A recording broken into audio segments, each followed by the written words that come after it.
C'est en fin de semaine dernière que le personnel de cette crèche a été informé du diagnostic. L'un des enfants inscrits ici vient d'être hospitalisé pour une rougeole. Immédiatement, les carnets de vaccination sont vérifiés afin de prévenir d'éventuelles contagions et une période de sûreté est décrétée. Il s'est avéré que 10 enfants n'avaient pas de vaccination. On a contacté l'ARS et immédiatement, dès vendredi, on a pris la décision que ces enfants ne seraient pas reçus à la crèche jusqu'au mardi 22 mai. La première injection du vaccin contre la rougeole ne s'effectue qu'au 12e mois, d'où ce fort taux d'enfants non immunisés. Des bébés en contact avec un virus difficilement décelable.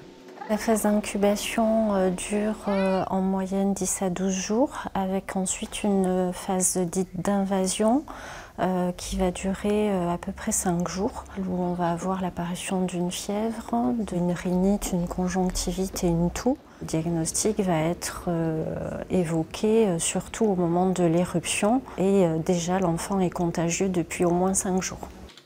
Ce cas de rougeole est le 27e dans le département depuis le début de l'année. Le bébé en question aurait été contaminé par un adulte.